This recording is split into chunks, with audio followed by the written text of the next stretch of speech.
Bun, suami saya itu tidak tahu kalau saya tahu perselingkuhannya. Untuk saat ini saya diam dulu dan belum ngomong masalah ini ke suami. Tapi saya bingung, perlu nggak ya saya ngomong soal ini ke suami? Dan apa yang perlu saya siapkan kalau mau ngomong ke suami soal perselingkuhannya? Saya inginnya suami langsung sadar dan gak balik marah ke saya nih, Bun. Karena saya takut kalau saya ngomong ke suami, malah dia balik marah dan tidak mau mengakuinya. Soalnya watak suami saya itu keras dan agak kasar, Bun. Saya khawatir hubungan kami nantinya malah jadi gak baik. Aduh, saya harus gimana ya, Bun Ayu? Assalamualaikum warahmatullahi wabarakatuh. Ya sahabat Bunda yang dirahmati oleh Allah. Oke, mungkin pertanyaan salah satu klien saya tadi juga menjadi salah satu pertanyaan Bunda nih. Terutama jika Bunda di sini sudah tahu dan sudah mergoki kalau suami selingkuh. Bahkan Bunda sudah punya barang buktinya nih. Tapi suami Bunda belum ngeh kalau sebenarnya perselingkuhannya ini udah ketahuan. Dalam situasi semacam ini, biasanya tuh muncul dilema buat para istri yang ingin menyadarkan suami. Kira-kira nih, kalau misalnya Bunda ini bongkar dan kondisinya Bunda ingin tetap mengembalikan cinta suami, kira-kira apa yang akan Bunda lakukan seandainya Bunda ada di posisi klien saya tadi? Kasus semacam ini juga cukup sering terjadi di rumah tangga klien-klien saya lainnya, Bunda. Makanya saya merasa perlu untuk membahasnya di video ini. Di sini Bunda sebenarnya itu punya pilihan kok. Pertama, Bunda bisa ngomong baik-baik sama suami secara langsung. Yang kedua, Bunda nggak harus ngomong, nggak harus membahasnya. Tapi Bunda di sini diam-diam berusaha mengambil kembali hati suami Bunda.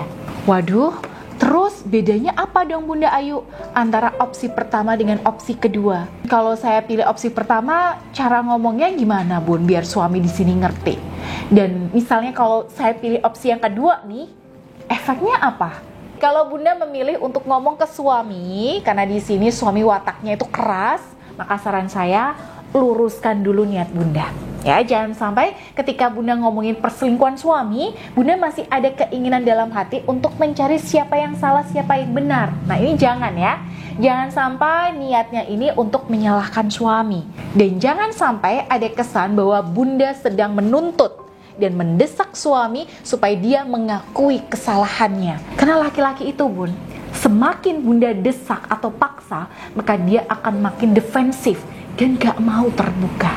Jadi kalau Bunda masih ingin memperbaiki rumah tangga, maka niatlah ya komunikasi di sini hanya untuk mencari penjelasan dari suami, minta konfirmasi, tabayun. Nah, yang namanya minta konfirmasi ya, minta keterangan atau tabayun itu juga harus siap dengan apapun jawaban suami, iya atau tidak.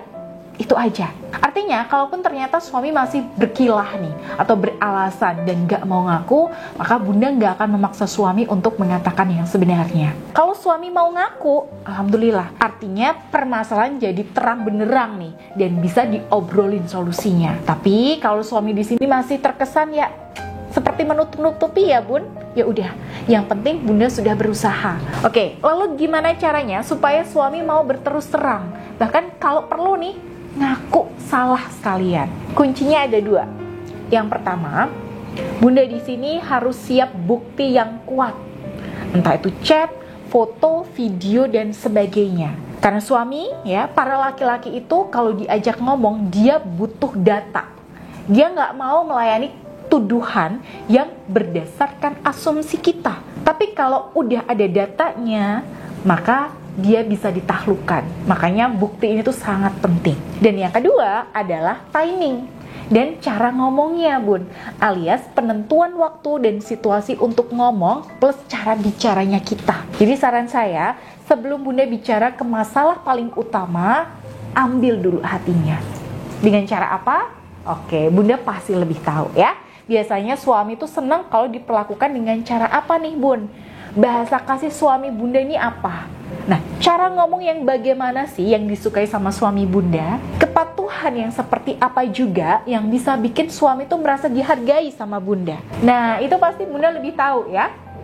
Oke, ketika kebutuhan batin suami Bunda udah terpenuhi, apalagi hubungan Bunda dan suami di sini makin cair dan udah bisa ketawa-ketawa bareng, maka aura bunda dan suami juga akan lebih selaras. Nah, barulah nih bunda ajak suami ngomong ke inti masalah tadi. Bunda bisa ajak ngomong sambil ngeteh bareng, atau pas lagi naik mobil berdua nih, atau tempat manapun yang nyaman ya untuk ngomong dari hati ke hati. Bunda bisa bilang begini ke suami, maaf nih ya, kemarin aku tuh nggak sengaja nemu chat ayah yang kayak gini nih ya. Oke, bunda sebutin tuh chat-chatnya suami. Ini maksudnya apa ya? Boleh dijelasin dong ya? Nah, ingat bun, apapun jawaban suami, mau itu jawabannya sesuai dengan ekspektasi bunda ataupun enggak, bunda terima dulu aja. Jangan digiring untuk menjawab sesuai ekspektasi bunda, ya. Kenapa? Pertama, ini akan mempengaruhi energi aura bunda saat ngomong ke suami. Ketika bunda punya ekspektasi ya suami harus jawab A, maka energinya itu bisa dirasakan suami bun. Suami jadi merasa nggak leluasa untuk jujur ke bunda. Dan yang kedua, cara ngomongnya bunda ke suami itu juga akan terpengaruh. Yang seharusnya bisa ngomong enak, tapi malah jadi terkesan terburu-buru. Dan endingnya pesannya jadi nggak tersampaikan.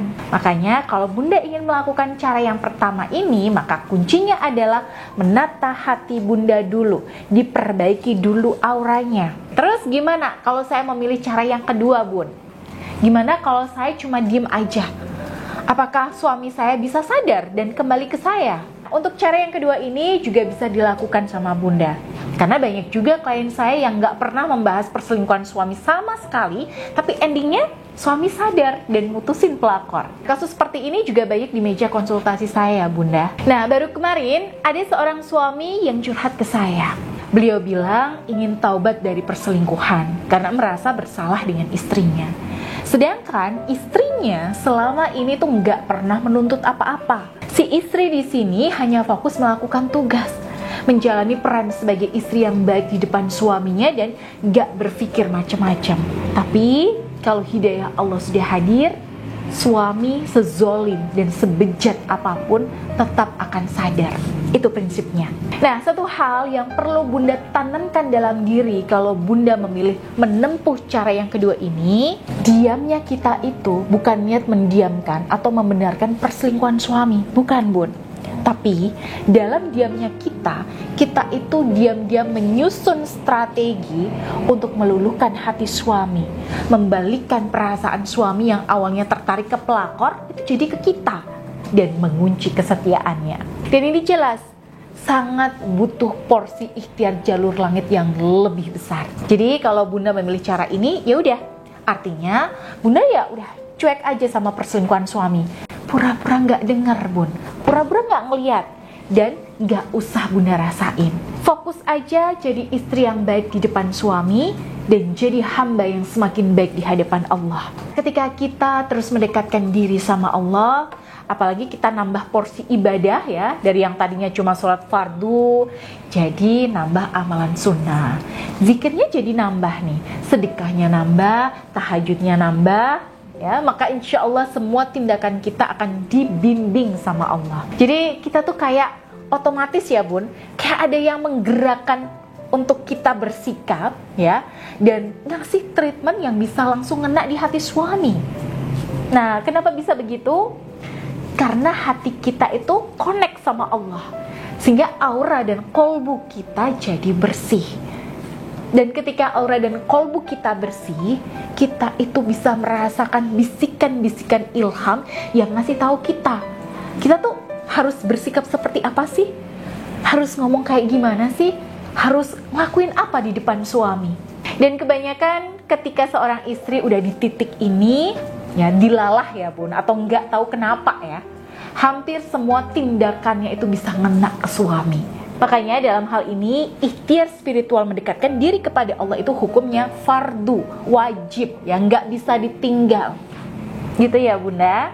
Jadi kalau bunda mau dibimbing secara serius, silakan bunda tinggal klik aja link di deskripsi video ini. Insya Allah saya akan berikan ijazah amalan khusus untuk memudahkan bunda dalam ikhtiar menyadarkan suami yang selingkuh. Baik, semoga video ini bermanfaat. Saya Bunda Ayu pamit. Wassalamualaikum warahmatullahi wabarakatuh.